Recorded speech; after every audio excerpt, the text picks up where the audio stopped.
Hello, Aries. This is Purple Petals Tarot here with your March 2022 reading. Keep in mind this is a general reading. It can apply to past, present, or future, in any area of your life, be it love, work, friendship, family, or anything. If it doesn't resonate, please check your other sign placements, such as moon and rising. If it still doesn't click, then it isn't meant for you, or check out the many other awesome readers on YouTube. Keep in mind there are thousands of other people the same sign as you, but we are all unique individuals. If you don't know your other sign placements, you can go to my About tab and click on the Cafe Astrology or Astrolab for free charts. Once again, if it doesn't resonate, please don't take it personally. If it does, then I would appreciate a like or subscription on my channel.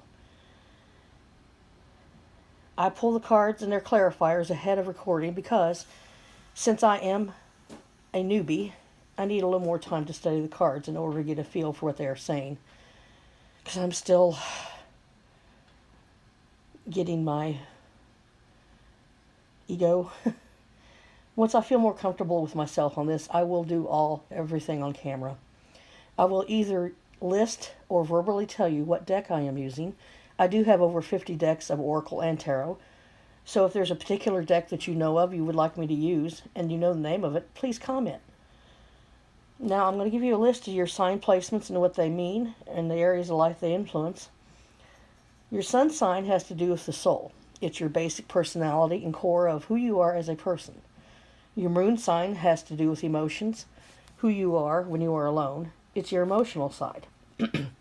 Your rising or ascending sign has to do with the physical you, the impression of how people see you and how you appear outwardly. The Mercury sign has to do with your communication style and intellectual side. Venus sign has to do with love and relationships. Mars sign has to do with sex and aggression. Jupiter sign has to do with growth and healing within. Neptune sign has to do with dreams and inspiration. Uranus sign has to do with innovation. Pluto sign has to do with underworld creation or destruction. And I am a Gemini sun, a Taurus moon, and a rising Scorpio. My life path is 6. And like I said, you can find all this out on Cafe Astrology or Astrolab. And what I did is I went ahead and printed for mine. And the tarot decks I am using are all from Ciro Marchetti. I'm starting out. The first set was with the Legacy of Divine Tarot. The clarifiers I did with the Gilded Tarot by Ciro Marchetti. And the Oracle card is the Oracle of Visions by Ciro Marchetti.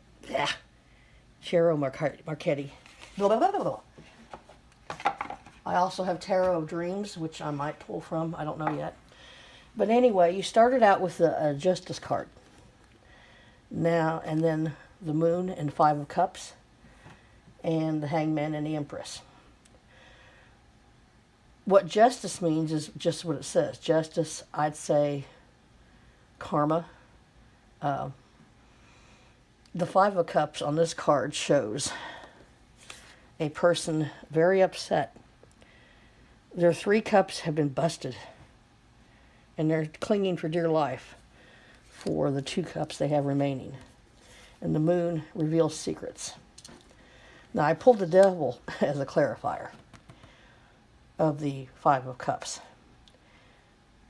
which shows addiction, possibly entrapment. The bottom of the deck was the Lovers of one deck, and the other deck was the Strength. What I see with the whole story here is there's going to be justice through the revelation of an addiction or something that has you bound. And you need to look at it from a different perspective with the Hangman. You need to rely and look tenderly with the Empress at it. See the reason for it. To me, the Empress, it's the female badass, I could say. She's a protector of life in all its forms. You may have had your 3 cups broken, and you're protecting those last 2.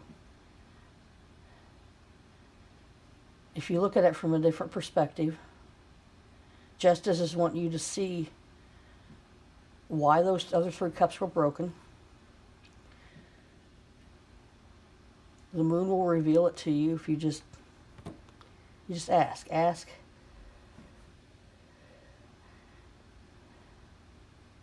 Because you can have your 9 of Cups if you look at it from a different perspective. The Strength card shows you have the strength to look at all of it. And it may have been a lover that did this to you. That's what I'm feeling from this. It may have been someone, not necessarily a lover, someone you really cherished and loved, and you were hurt by it. But if you look at it from a different perspective, through the Empress, you will have your 9 of Cups. You will have fulfillment.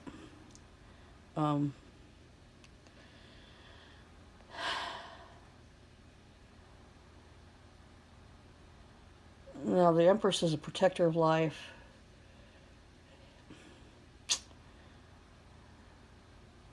She is beauty, endless abundance. I say once you get through this justice and realize what had you bound through the revelation of inner secrets, you will have your 9 of Cups. And the hidden quality is the strength. You have the strength to do this. What's funny is the Oracle card is someone wearing a mask. And I'll read that for you. But someone wearing a mask, pretending to be something they're not. I'll read it. It's the key word to this is belonging, acceptance, and assimilation. There's a quote here by Joshua Libman. The primary joy of life is acceptance, approval, and sense of appreciation and companionship of our human comrades. And if you had a human comrade that betrayed you, you have the strength to see it from another perspective and see what went wrong, therefore not to repeat it, to have your 9 of Cups. Because, I'm sorry, I keep on treading. The 9 of Cups is the most promising of the tarot. It's like a wish card, and it can signify the achievement of an important desire that brings you fulfillment. It can represent emotional and material fulfillment, abundance, and sensual pleasures. Once you get rid of this betrayal, entrapment, take your 2 cups and turn them into 9. But you just got to look for perspective. Anyway, this Oracle card. Our sense of belonging and acceptance by others requires affirmation. Pure recognition and acceptance is a compelling motivation and reward for our participation. To that aim, we may have to demonstrate, to some degree, our allegiance. Some communicate their allegiance and commitment through body marking. Others, more transient expressions such as dress code and fashion, and still others by their conduct or mannerisms. Whatever the form, all are variations of the same basic objective, namely confirmation that I am this and that I belong. And in turn, you are this and we accept you. In this picture, the flamboyantly coiffed female modifies her appearance with a disguise in order to assimilate. The masked beak transforms her visual persona, and her poise and means of posture further confirm her spiritual transformation. She is at one with those she has joined. In our enthusiasm and desire for acceptance, we must be careful to stay true to ourselves. Are we really comfortable with the me we are claiming to be, or is it strained and forced and ultimately unstable? And that tells me that maybe this devil has caused you not to be true to yourself. Okay, that's what the justice comes in. And you must see this from the different perspectives. See it for all angles, I should say. With the kindness and nurturing of the Empress. Don't be slicing with swords or whacking with wands. You need to look at it delicately. Because you can have your Nine of Cups. You can have it all. And that would be your reading. I'm sorry, I'm still learning, like I said, but I'm going by what I feel. And I need to get more comfortable with that. Much love to you, Aries. And I'll see you next month.